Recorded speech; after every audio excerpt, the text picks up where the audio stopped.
There's another book out that you should know about. It's called Born Lucky. Okay? A dedicated father, a grateful son, my journey with autism, written by my pal, Leland Vittert, who works at NewsNation. I was on his program last night. He always gets big ratings when he puts me on. That's why Leland does it. But Leland was born with autism. And it's a harrowing story. I read it, the book, I blurred the book, because it gives hope. This book gives hope to millions of American parents in the same situation. It may not be autism, but disabilities with children. Almost every parent has to deal with this somehow, somewhere.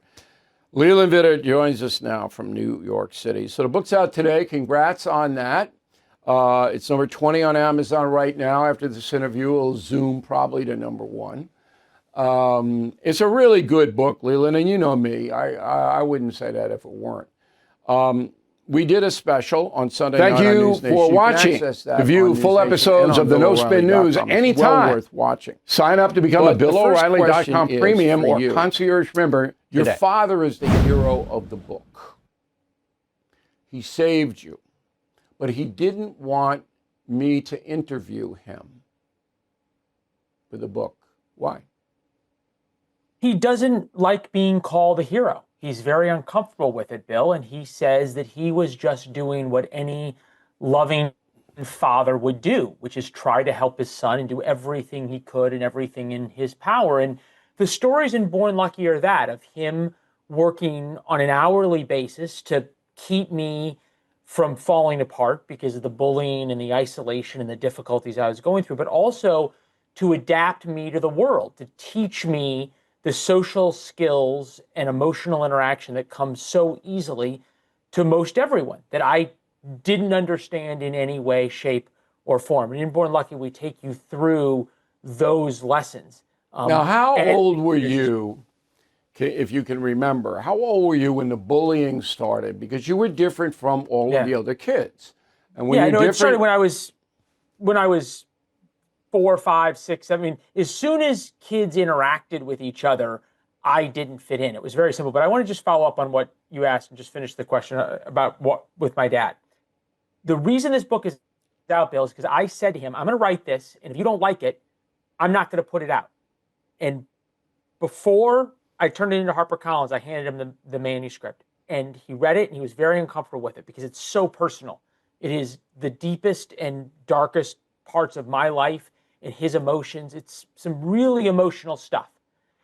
And he was very uncomfortable. And I said, how about this, Dad? If when I was diagnosed at 5, the woman who diagnosed me hadn't said there's nothing you could do. She hadn't said he's just the way he is and we don't really understand what's happening in his mind, but instead it handed you Born Lucky, what would you have thought? He said, I would have read it every week because it would have given me hope that I could make an enormous difference in your life and how to do it. Well, the narrative of the book, and the reason it's Born Lucky is that Leland's nickname is Lucky.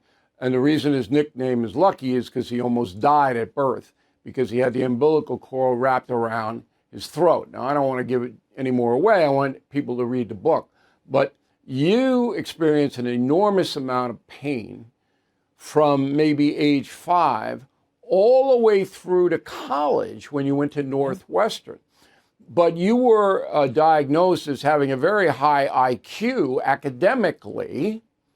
All right, you could absorb information, but on the social front, you were not able to communicate with other kids. Is that about it? Yeah, that's true. Although also when they did this IQ test, there were parts of my IQ that were very high and parts that were, in the parlance of the day, mentally retarded. I had a 70-point IQ spread between the two halves of the test. 20 points represents a learning disability. So they said to my parents, we've never seen a kid like this. We've never seen this kind of spread. And what that meant was I had severe problems learning, writing, articulating myself, these issues. And my dad said there will be no special accommodations. I didn't get extra time on tests. I didn't get into special classes. I didn't get a quiet room to take my tests or to study in, any of that kind of stuff. Because my dad said, I have to adapt you to the world. I can't adapt the world to you, because if I do, you're going to not only define yourself by this issue, but you're going to use it as a crutch. If you use it as a crutch in school, you're going to want to use it as a crutch later in life. That can't work. Cold and flu season coming on up. We all know it. And it really is nothing to take lightly. So when people start getting sick all across the country, medications disappear. Everybody wants it at the same time. So it's very, very smart to have a pharmacy you can count on, like All Family Pharmacy. Right now, they're helping Americans get ahead of the curve with 10% off antibiotics, antivirals, other essentials. You know how important it is to have the right meds when you get sick, particularly when your kids get sick. You don't want to be going into the doctor's office, spending all the time. You want to have them at your home.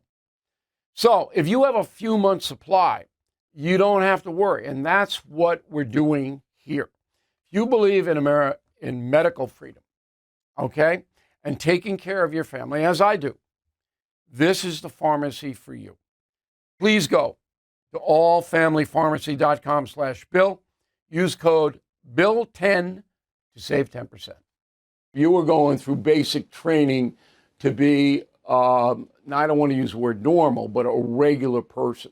Your father actually quit his job so he could be there with you throughout the days.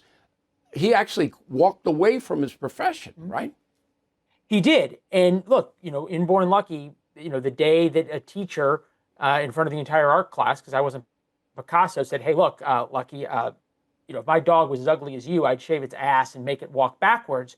It was my dad waiting at the driveway at 4:20 every night to put me back together, which he did every day. And he ended up, crying by himself in the living room, oftentimes after he'd said goodnight to me. But I think, Bill, what you're getting at is an important question because, people can easily read Born Lucky or see the show here and say, hey, look, it's great that Vittert's dad quit his job. He was an entrepreneur.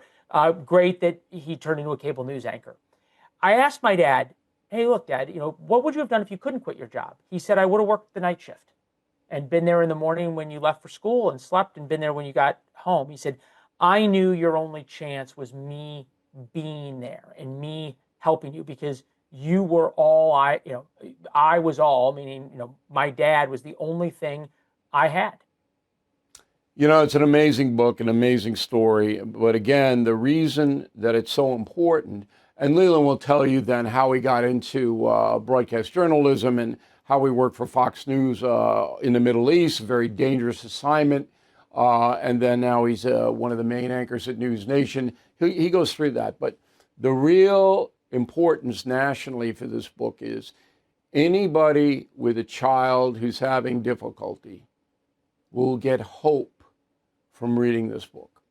And that is very, very rare. So very good for you to write this book. Your father is obviously a hero. I know he doesn't want to hear it. Again, there is a documentary. You can go to NewsNation. Was it newsnation.com? And they'll just punch something. We have it on BillO'Reilly.com as well. So Leland, very good. It's going to do very well, and we really appreciate it. Thanks, Bill. Appreciate it. Onward.